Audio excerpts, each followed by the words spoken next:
boa noite. Ponto e contraponto. E hoje, inaugurando um novo formato. Temos 2 convidados. É uma espécie de entrevista, debate. Aqui conosco, à direita, o secretário estadual da Fazenda, Paulo Eli, já à frente do cargo há mais de 3 anos. À nossa esquerda, alguém que também já ocupou a Secretaria da Fazenda, a presidência da Celesc, e hoje pilota a Federação das Associações Comerciais de Santa Catarina, a FACISC, que há 14 dias atrás completou 50 anos.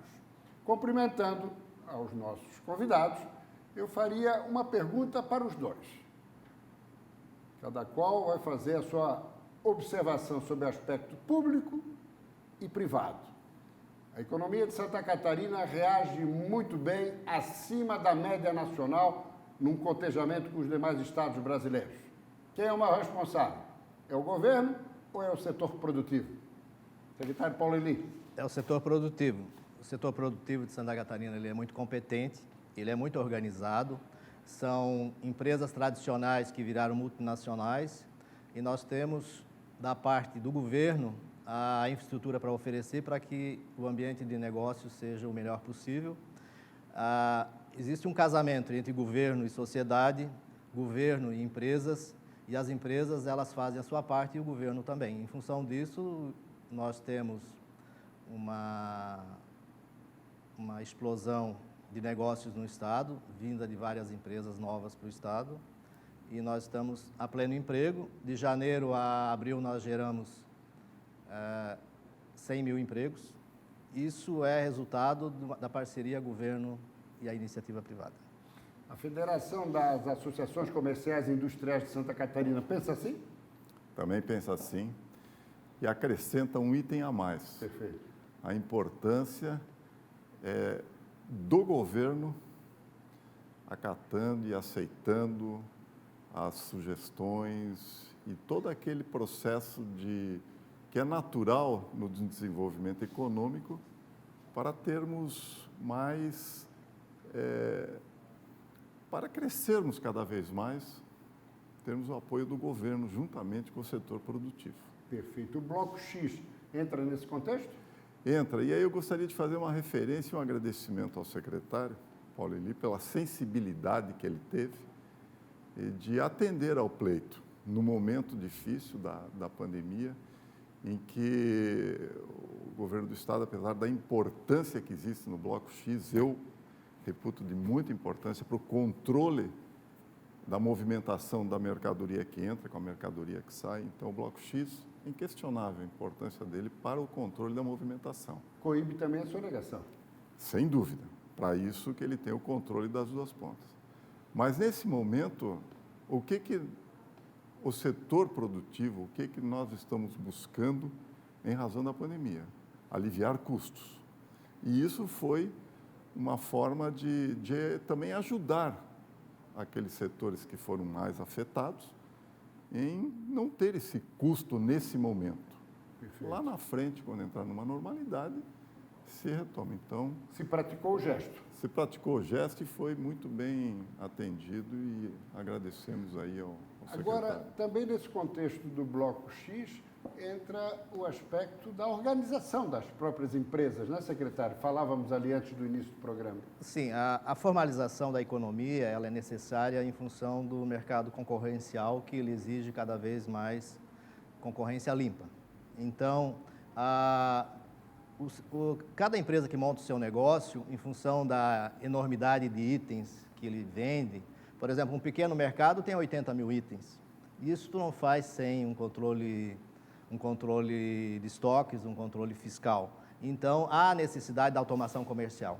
Certo. Então, esse processo de parceria entre a Secretaria da Fazenda, o Governo do Estado e as entidades faz com que a gente vá caminhando para a formalização e para evitar a concorrência desleal que esses setores, é a mesma coisa, vamos dizer assim, tu tem uma loja aqui física, onde tu tem vários funcionários trabalhando dia e noite, aí na frente chega alguém bota um lençol e começa a vender meia, na frente de uma loja que vende as mesmas coisas. Então, assim, nós temos que pensar um pouco na formalização Até realmente da porque tem economia. aquele que está recolhendo impostos, paga luz, Sim, água, sim. né? E o outro está na informalidade, né? Isso, Aí é uma mas assim, ó, concorrência desleal, né? Isso. Então, esse processo de normalizar a concorrência é um trabalho do Estado junto com as entidades.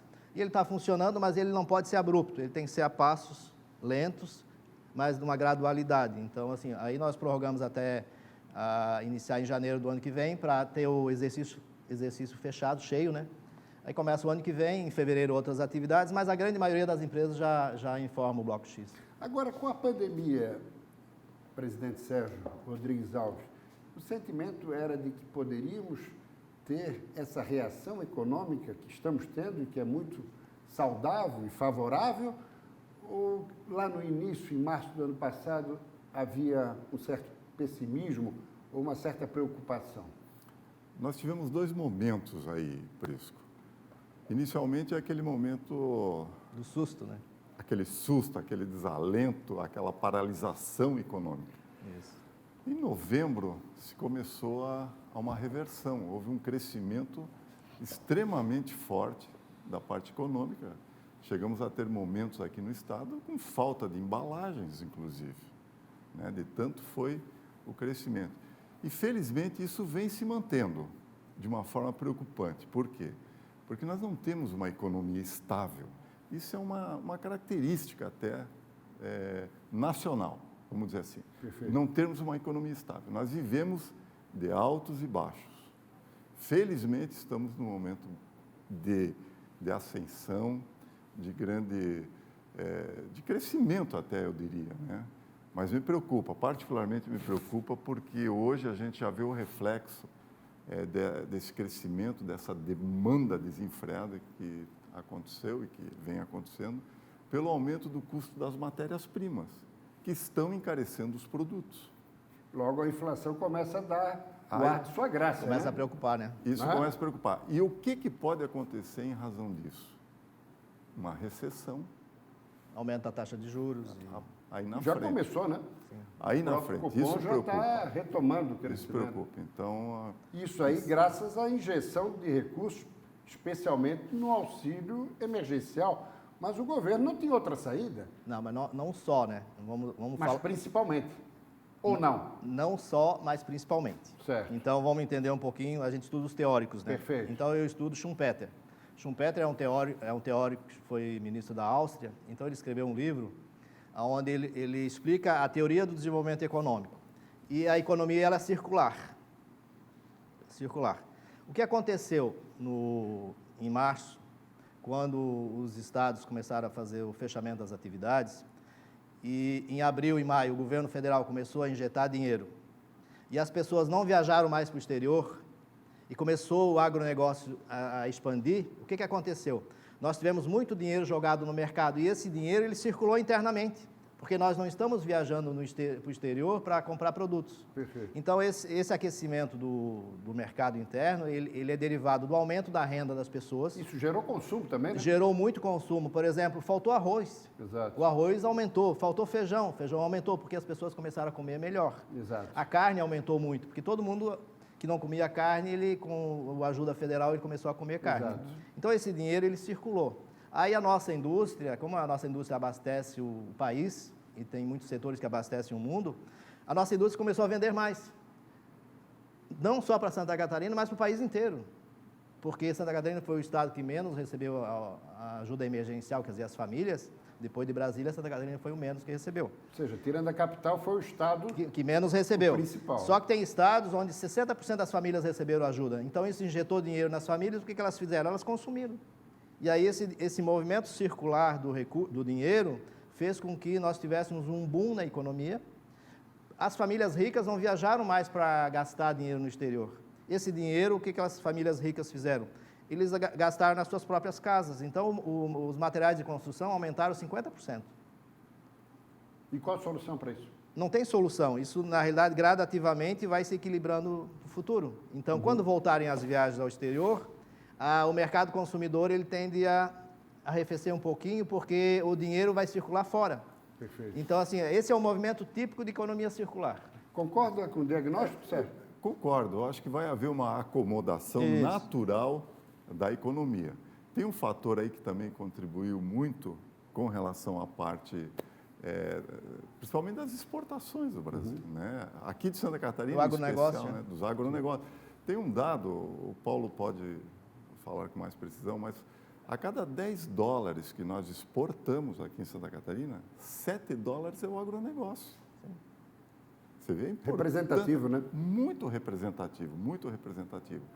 E, naturalmente, que com esse câmbio favorável para a exportação, né, É mais dinheiro em circulação. Ainda mais um Estado essencialmente exportador, como é o nosso, né? Sim, sim. Não é isso?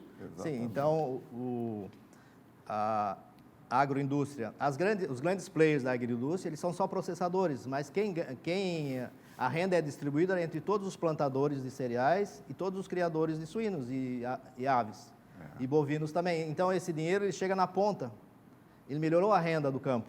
melhorou muito. A renda do campo, então, a pessoa lá do campo melhorou a renda, ele comprou geladeira, ele comprou trator, ele comprou equipamentos que aqueceu a indústria. E é bom também porque isso, de alguma maneira, segura o êxito rural, né? Sim, sem dúvida. Porque a nossa agricultura é de fundamental importância. Agora, uma questão que nós vamos entrar no outro bloco, e eu aqui vou fazer uma crítica ao secretário Paulo Eli, que falou em pleno emprego e tal, e o pessoal da área de turismo e de eventos ficou com uma metralhadora para disparar no secretário da Fazenda. Me explica um pouco melhor aquela sua colocação nesse contexto aí da área de eventos, que está sofrendo barbaridade na pandemia, né, secretário? É pontual, a área de eventos em função do fechamento das atividades. Aquelas pessoas das áreas de eventos, elas estão trabalhando em outras atividades. Então, hoje nós temos 7 mil vagas no Cine. Nós temos cidades no interior do estado que tem 600 vagas, 700 vagas e não consegue gente para trabalhar. Então, naquele momento, eu apresentei o dado de que nós estamos a pleno emprego, nós temos o menor índice de desemprego do país. É verdade. E nós temos, em todas as fábricas, nós temos uma placa lá, precisa-se. Então, isso é pleno emprego. É claro que nós temos o desemprego estrutural, porque tem atividades que as pessoas não conseguem o emprego que querem. Só que o emprego que elas não querem tem. Perfeito. Então, as pessoas migram. É justamente sobre isso, qual o caminho para a retomada do desenvolvimento nesse contexto de abertura do emprego? Quem vai abordar no início do próximo bloco essa questão crucial e nevrálgica é o presidente da FACISC, Sérgio Rodrigues Alves. Vamos ao rápido intervalo, até já.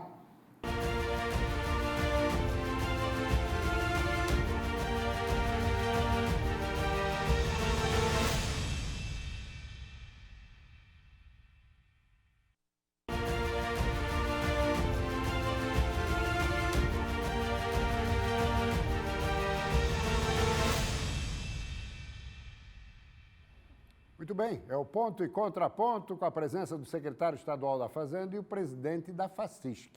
Ao final do bloco anterior, Paulo Eli colocava, Sérgio, o seguinte, que houve de alguma maneira, ou que há necessidade de um reposicionamento na ocupação dos postos de trabalho, em função da própria pandemia. Como é que o amigo avalia esse quadro? Tem gente desempregada, mas tem vagas à disposição. Ou seja, como criar essa condição?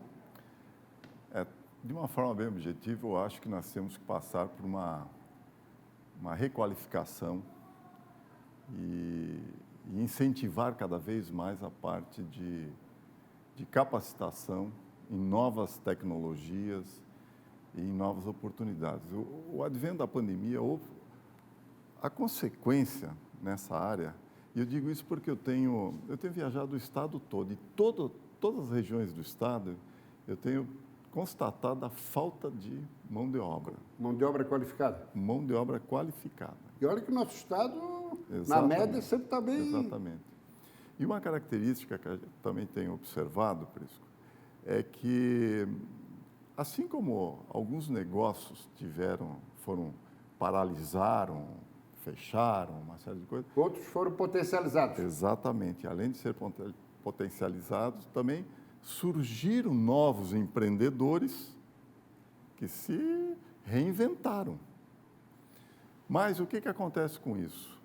A grande falta que a gente vê hoje é de uma qualificação em certos segmentos da economia. Então, as regiões hoje estão se voltando para uma capacitação tecnológica, desenvolvendo cursos, procurando promover uma nova situação de capacitação para os empregos que estão sendo necessários. Ou seja, é uma transição, secretário?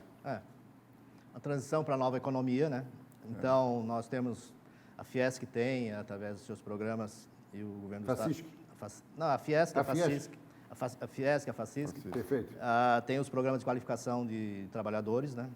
Então, nós temos cursos abertos que não aparecem alunos, porque são cursos muito especializados, né? O SEBRAE também pode ocupar um papel importante, né? Eles já fazem esse trabalho. Só que a indústria nova que está chegando no Estado é a indústria 4.0. É uma indústria onde as pessoas, onde o jovem aprendiz, ele tem que aprender aquelas tecnologias, principalmente as do joystick, de operadores de máquina, desde cedo. Porque são movimentos que eles aprendem nos joguinhos. Então, as nossas indústrias, elas estão se automatizando cada vez mais. Então, elas vão ocupar menos pessoas. Pois é, isso gera desemprego também, né? Mas o salário fica melhor. Mas aparecem outros setores, se criam outros setores de apoio a essas atividades. Então, hoje, por exemplo, nós temos, se você for num supermercado, o supermercado já tem uma área ali onde você faz seu autopagamento ali. Exatamente. Né? Então, isso são tendências, nós estamos nesse processo de caminhada. Né? E como é que o governo pode ajudar nesse processo de transição? Capacitação de mão de obra.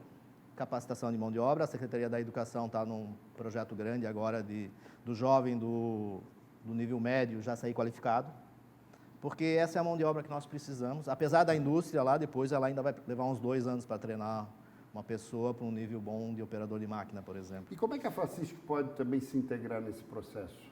Justamente apoiando essas iniciativas por parte do governo e também nós temos um grande parceiro nisso aí, que é o SEBRAE. Exato. Sim. O SEBRAE é um grande parceiro. Ontem mesmo estava reunido com eles para criarmos um dinamismo a mais pela necessidade que a gente constata nas empresas. Então, de entregar um produto final na capacitação.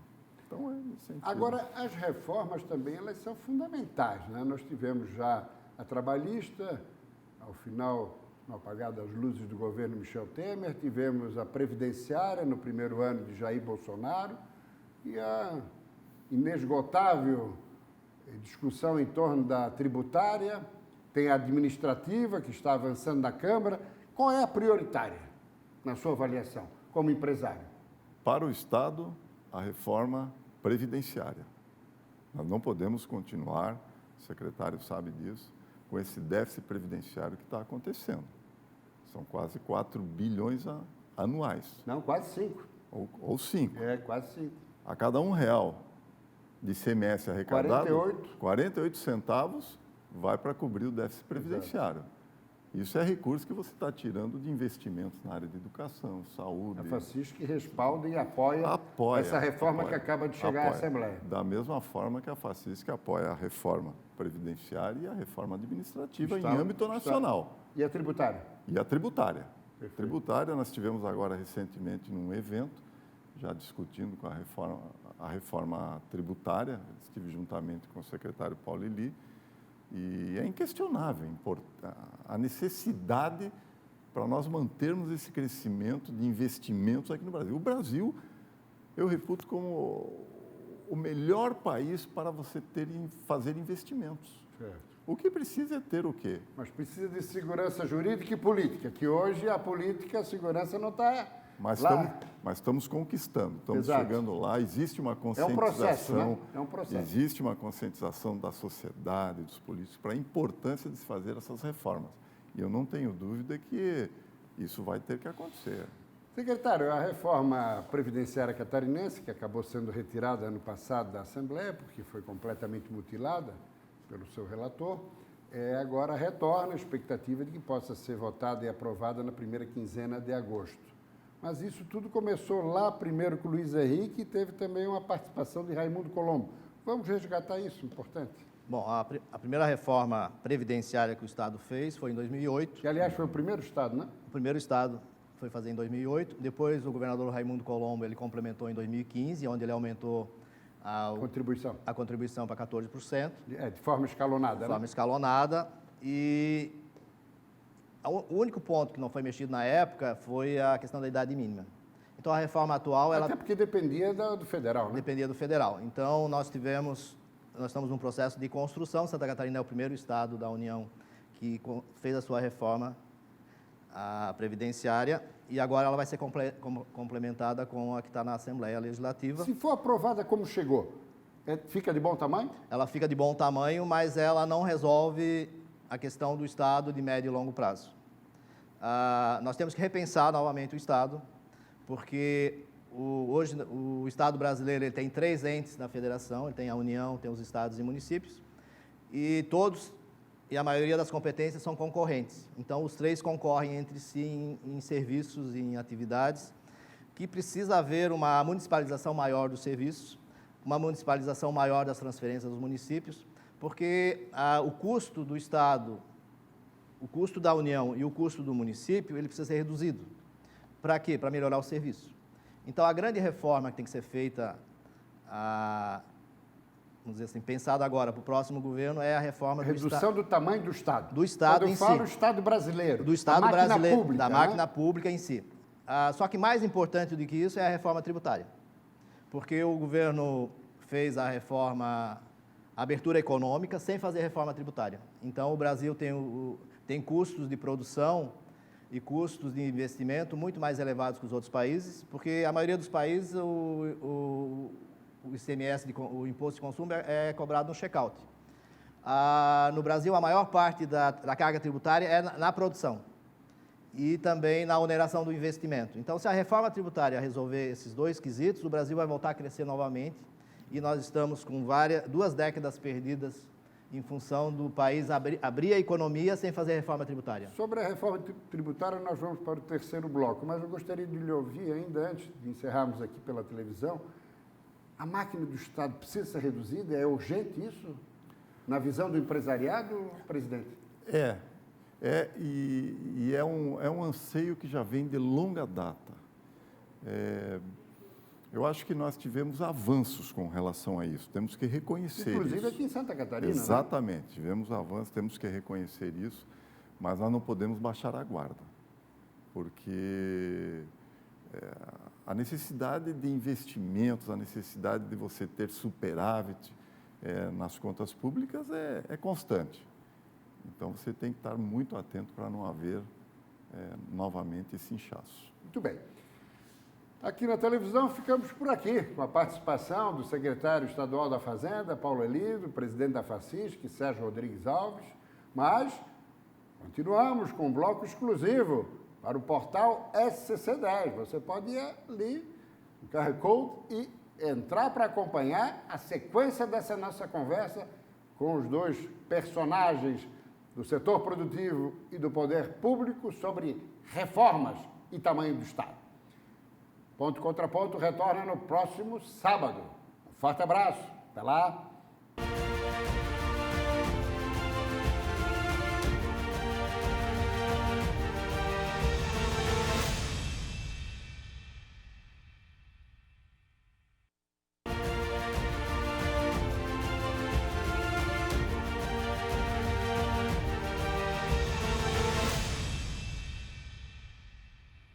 Muito bem, o Ponto e Contraponto agora um bloco exclusivo para o portal SCC 10.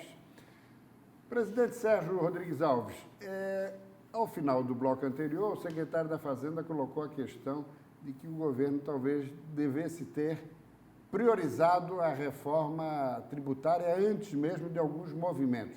Concorda? Esse deveria ter sido o caminho? E o que deve ser priorizado agora?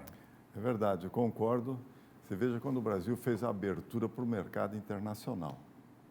O que aconteceu? Fizemos essa abertura e esquecemos de fazer a lição básica. De casa. De casa. E aí está esse descompasso que há com relação a... Ou seja, o Brasil fica em desvantagem em relação aos outros países, né? Exatamente. Então, acho que a reforma tributária, nós, como foi dito, estamos há 2 décadas atrasados com relação a isso. É urgente, é necessário. Agora, como fazer a União e os estados, além dos municípios, chegarem ao entendimento? Porque acaba gerando conflito de interesses, né? Puxa aqui, a coberta é curta ali, quer dizer, como é que nós vamos chegar a esse acordo? É interessante, porque o Brasil tem 27, né? Estados e 2 Brasis. E cada estado com suas próprias peculiaridades, né? São Econômicas, 24 legislações de ICMS que existe aí.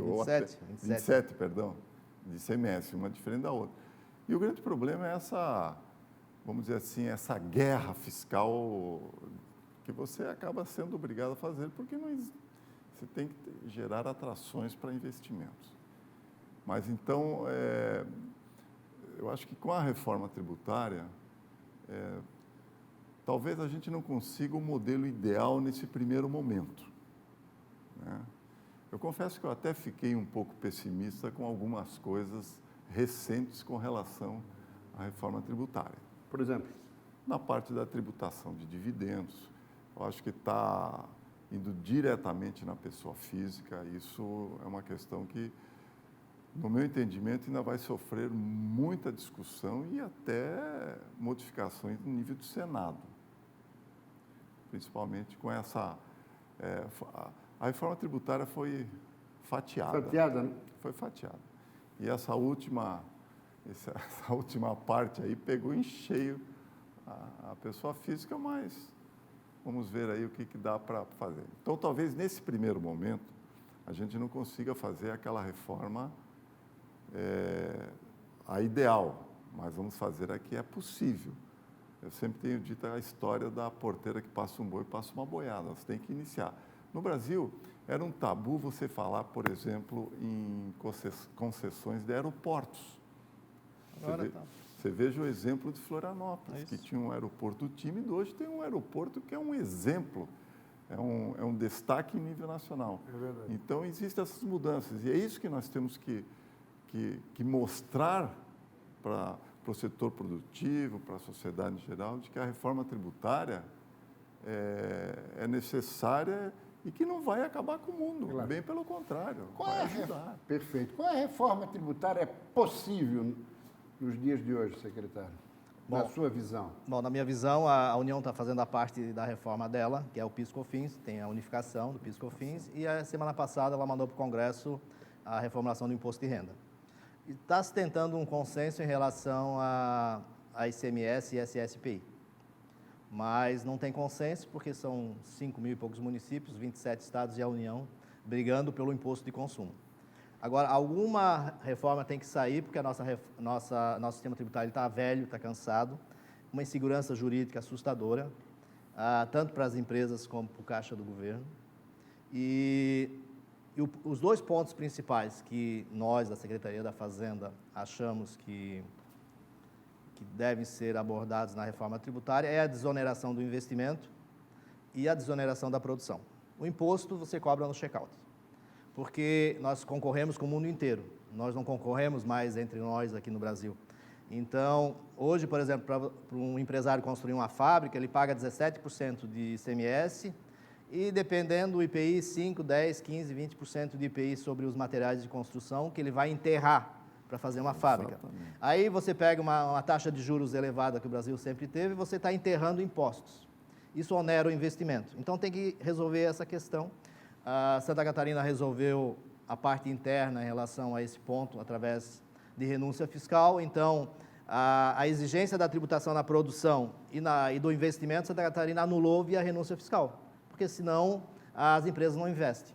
Então, o Estado hoje ele está num processo de investimento forte, as empresas elas estão investindo muito em Santa Catarina porque nós anulamos o imposto na produção e no investimento.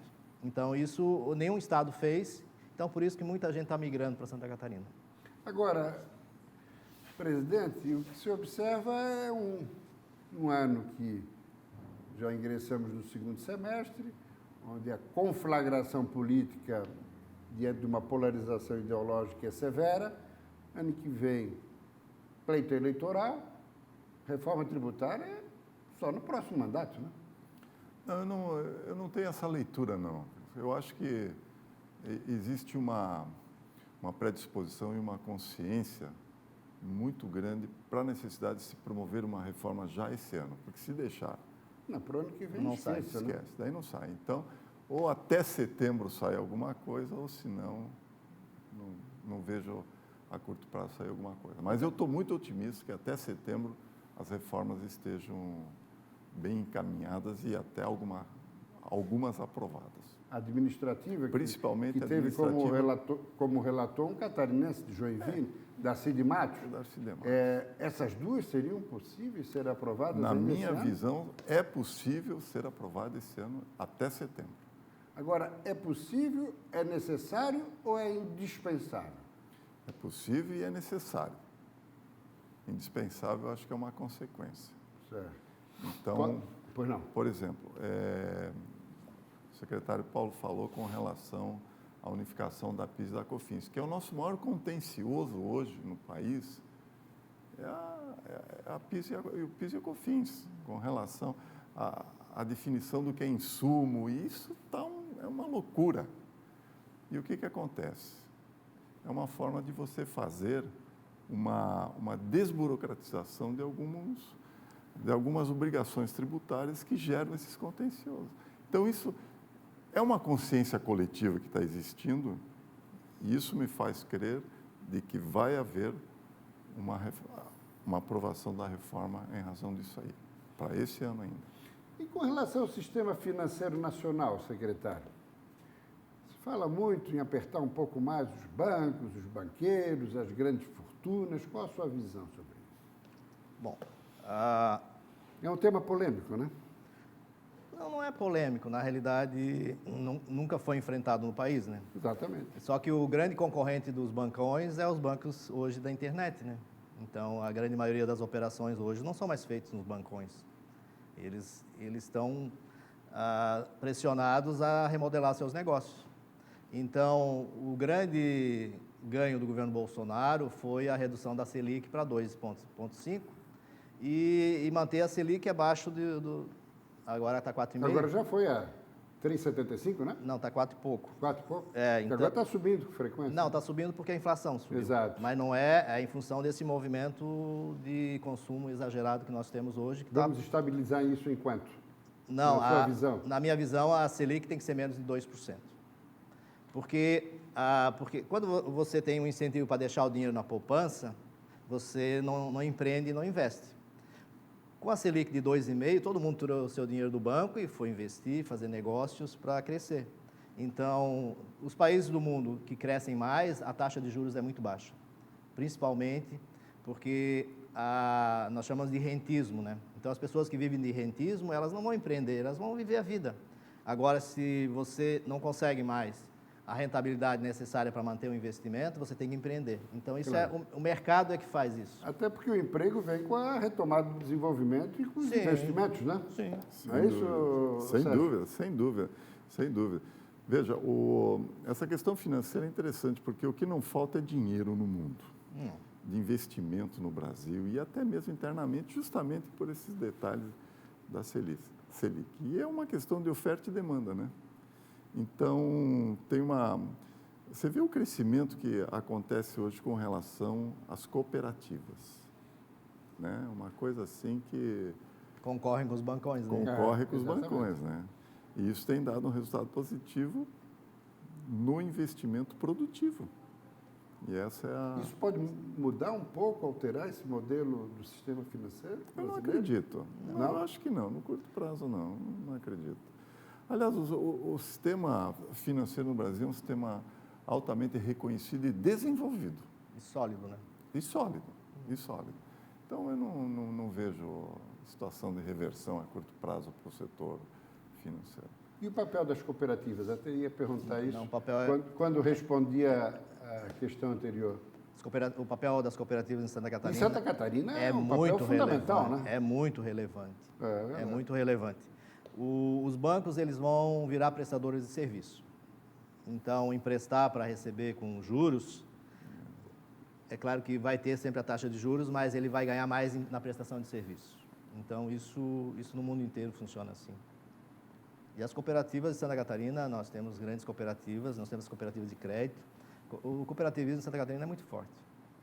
E já é de longa data aqui. Santa Catarina se destaca nesse particular, né? No Rio Grande do Sul também, né? Bem, muito forte. Paraná também. Paraná também. E isso é salutar, vamos dizer assim, para o setor, principalmente do agronegócio, né? Agora, a pandemia está aí. Uma terceira onda chega. Em alguns países onde já estavam liberando, já se fala novamente no certo distanciamento, algumas precauções. Como vislumbra o futuro incerto em função da crise sanitária e seus desdobramentos na economia, presidente? Olha, a pandemia é um fato novo que aconteceu mundialmente, vamos dizer assim, né? Mudou todas as nossas relações trabalhistas, até de nós nos comunicarmos, nos alimentarmos. Até sobre o aspecto social também, né? Sobre o aspecto social.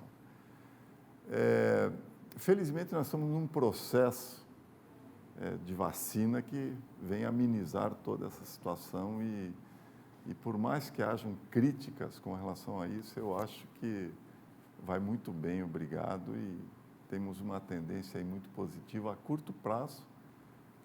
E isso tem um efeito psicológico muito grande na economia.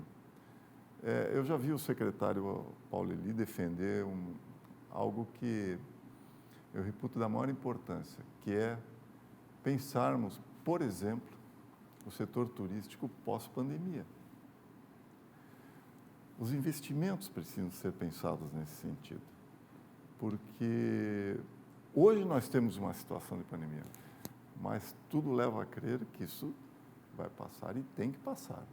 E essa retomada pode ser uma retomada muito forte, uma retomada que nós estamos vendo o potencial que nós temos em nossa volta e que nós também não precisamos estar saindo daqui para aproveitar tudo que existe.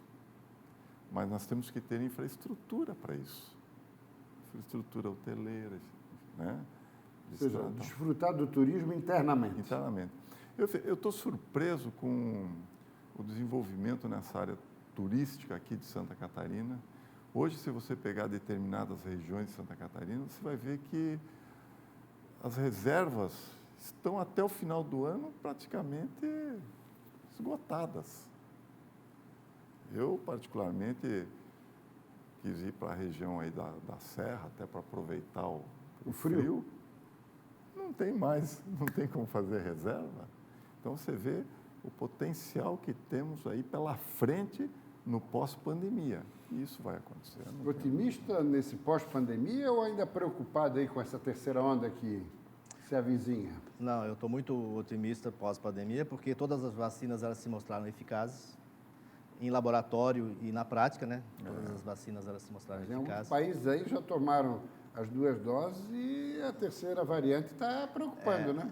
O que se sabe é que ela, de pandemia, vai virar epidemia. Com vacinações anuais e isso vai resolvendo. Economicamente, nós vamos ter um grande salto, porque acabando o rentismo e as empresas que iam muito bem antes da pandemia, durante a pandemia sofreram um baque.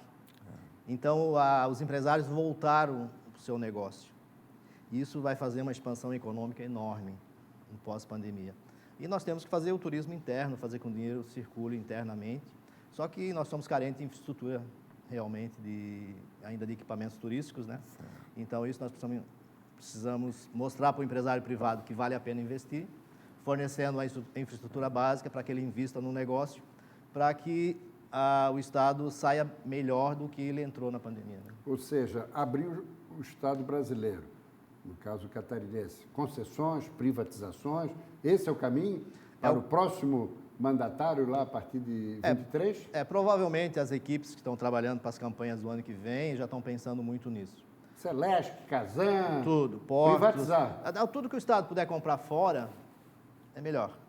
Porque hoje, por exemplo, de funcionários efetivos que o Estado tem, mais da metade estão em casa, aposentados. Só que se aposentaram dos 44 em diante. Então, a reforma da Previdência que vem agora é acima dos 60, 60, 62, 65. Mas isso é lá para frente, né? Então, o Estado hoje tem um déficit em função de legislações do passado da Previdência. Nós temos que remodelar o Estado para a gente não precise recontratar essas pessoas novamente. Porque hoje a tecnologia está aí, né? Ou seja, o Estado não é aquele que vai oferecer emprego. O Estado vai criar as condições para a iniciativa privada deslanchar e empregar. É isso.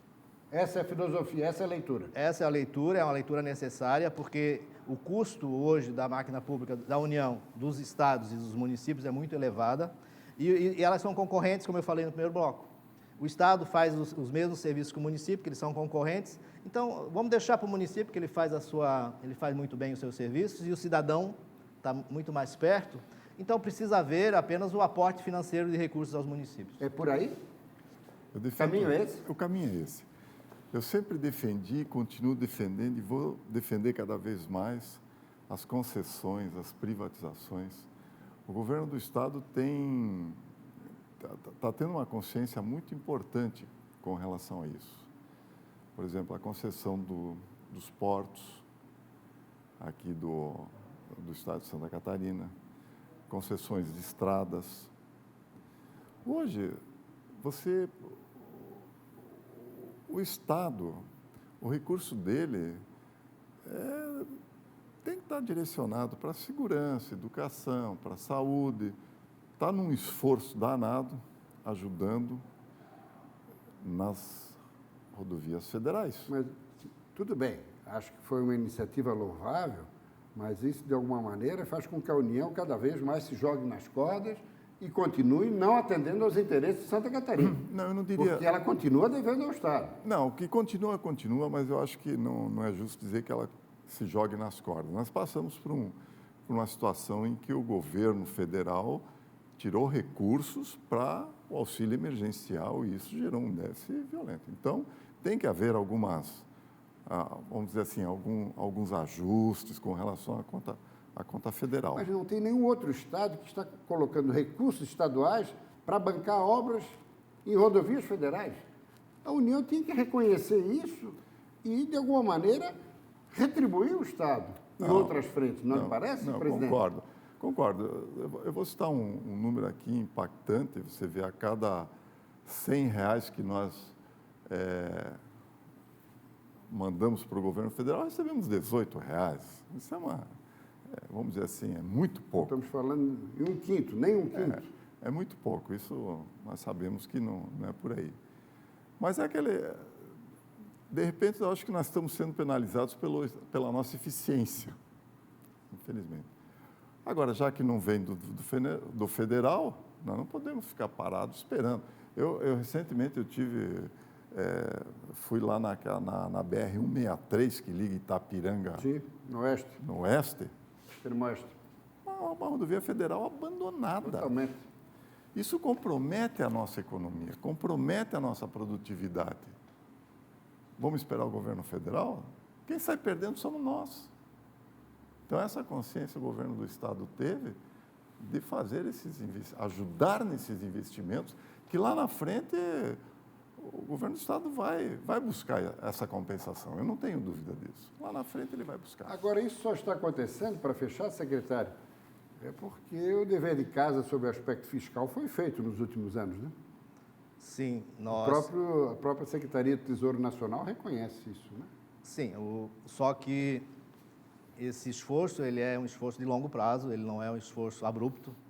Nós construímos a modelagem em 2017, em 2018 nós começamos um modelo a rodar.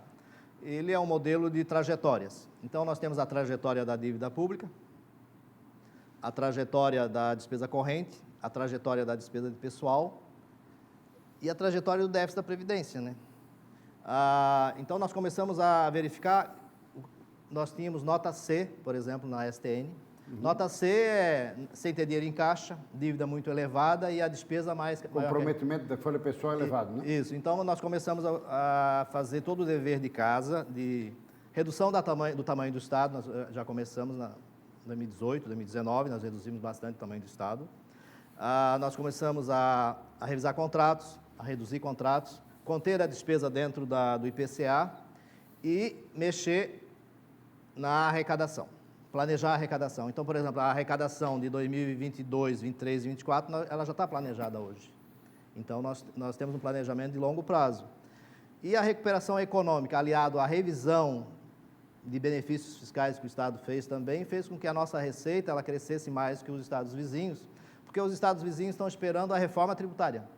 Como a reforma tributária ela é demorada... Ou seja, Santa Catarina se antecipou, né? Não, nós estamos nos antecipando. A São Paulo fez o movimento ano passado, final do ano passado também, São Paulo... Mas isso leva um tempo para começar a vir Não, leva um tempo e agora é assim, é um ciclo virtuoso.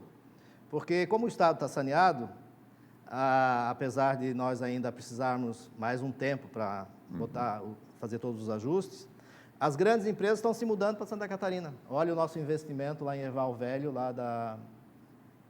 o município lá no oeste, de um grande investimento. Vizinho de Joaçaba.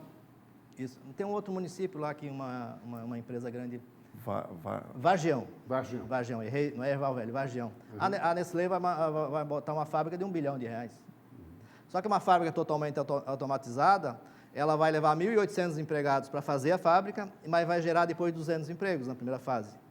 Então, é tudo automatizado. Mas o que ela vai fazer na região? Ela vai comprar insumos de toda a região. Então, toda a região vai ganhar, porque todo mundo vai vender para essa fábrica. Sem dúvida. E ela vai trazer É uma cadeia produtiva, né? Isso. E aí ela vai trazer todos os fornecedores para a região. Isso vai gerar empregos. Então, Claro. O maior efeito é emprego indireto. E isso, por que a empresa escolheu o Estado? Porque o Estado cumpre os compromissos. O Estado tem segurança jurídica, o Estado legalizou seus benefícios fiscais, o Estado ele ressarce créditos de exportação. Então, nós temos grandes investimentos hoje em função dessa regularidade que o Estado implementou. Muito bem, para fechar, Nós fazemos justamente bem, para complementar. nós fazemos bem e fazemos muito bem a lição de casa. Sim. Você veja a quantidade de investimentos que está acontecendo aqui no estado de Santa Catarina. O secretário Paulo falou esse de 1 bilhão da Nestlé, mas tem a BR Foods com 630, tem a JBS com 400 e poucos milhões. Tem a fábrica Biodiesel lá em Mafra. Biodiesel, exatamente. Setor de tecnologia com 5 bi de investimentos aí no estado todo. Ninguém segura o nosso estado. Por quê? Porque nós fazemos direito à lição de casa. Isso. Nós damos segurança para o investidor. E agora está havendo uma boa integração entre o público e o privado. No início do governo não estava muito bom, não, né, secretário? Não, mas a gente brigava em público, mas conversava muito. Conversava muito. Porque, assim, há um choque de gestão, há um choque. Claro. Há um choque. Então, nós temos várias demandas sendo trabalhadas agora, nesse momento. Mas, por exemplo, a renúncia fiscal do Estado, que é o grande tema polêmico. A maior parte da nossa renúncia é anular o imposto na produção, para ele se tornar competitivo, e anular o imposto do investimento. Certo. Agora, o que nós mexemos de fato na renúncia fiscal? Naquela renúncia que é do consumo. Então, o Estado de Santa Catarina tem um mercado consumidor de 300 bilhões de reais por ano. Nós não precisamos pagar ninguém para acessar o nosso mercado. Então, só nós mexermos nesses itens, porque o nosso mercado consumidor é um mercado de renda alta, Claro. mercado de renda, então nós não precisamos pagar as empresas para virem para Santa Catarina para acessar o nosso mercado. Então, nós precisamos sim manter o sistema de benefícios para o sistema de produção. Isso nós precisamos. Agora, essa sintonia entre o público e o privado é estratégica, né? Não é estratégica e, de fato, tá acontecendo assim de forma muito positiva, sabe? Muito positiva mesmo. Queria frisar uma situação que eu acho importante que está acontecendo aqui no estado de Santa Catarina. O estado de Santa Catarina está se tornando um grande hub logístico. Sim. Impressionante isso. Até pela facilidade que nós temos aí dos nossos portos, né? Um estado com 5 portos. E eu sempre digo com uma característica fantástica, porque nenhum deles a mais do que 30 quilômetros do grande eixo. É verdade. 101. Nós estamos a 1.000 quilômetros de Buenos Aires e a 500 quilômetros de São Paulo. São Paulo. Perfeito. Então, acho que Santa Catarina está numa ascendente, vamos dizer assim, fantástica. E a nossa colonização também, convenhamos, europeia, italiana, germânica e açoriana, isso ajudou muito também, né? Ajuda porque a nossa imigração ela foi de trabalhadores qualificados. Exato. eles foram trabalhadores que fugiram da guerra, mas eles eram qualificados, né? Todas as guerras da Europa do século XVIII, elas foram... A imigração veio em função disso. E o nosso Estado é um Estado com grandes desbravadores, se a gente for ver aí. Saul Brandalize, Atílio Fontana, Ingo Ehring, Santos Guglielmo, Dionísio Freitas e vai embora, né? E eu sempre digo assim, às vezes a gente reclama que o governo federal não manda recursos, é que nós não pedimos. Por quê? Porque nós se autorresolvemos. Essa é uma característica. É um Estado redondinho, mas precisava ser mais bem reconhecido por parte da União. Não é possível que se penalize aquele que é bom e privilegie aquele que é... Essa é uma questão do Pacto Federativo. Essa é uma questão importante, mas, de todo modo, por que o Estado decidiu ajudar na conclusão do lote 1 e 2 da BR-470? Porque o Porto de Navegantes, ele movimenta 70% das cargas do rio Itajaí. E precisa dar escoamento aquilo. Aí nós fomos ver com o governo federal quando vai terminar a rodovia. Não, só 2024, 2025, não tem dinheiro. Nós vamos ter a garantia da outra pista lá na concessão de Navegantes, porque não foi garantida ainda não, no edital, né? Não, está sendo trabalhado isso também. Mas só que... Até em reconhecimento a esse gesto do governo em relação às federais, né? Rodovias, né? A não conclusão das rodovias federais está trazendo prejuízos econômicos para Santa Catarina assustadores. Tanto é que não tem nenhum investimento relevante sendo anunciado na 470. Agora, na BR-101, cheio de investimentos novos. Além das vidas que são perdidas todo dia, né? Agora, outra questão, para fechar agora mesmo. O maior exemplo disso é o desenvolvimento que teve a região norte, com a duplicação da 101, e a região sul, Exato. que ficou prejudicada. Ficou atrasada, né? Agora, para fechar, definitivamente para fechar, questão das ferrovias, isso era fundamental que fosse visto com atenção, né? Olha... Porque com os portos 5 ou 6 cortando aqui o nosso litoral, não há estrada que também suporte, que dê conta, né? Considerando o escoamento da produção. Eu vou te dizer o seguinte... Então tem que apostar em ferrovias, investir em ferrovias. Pô.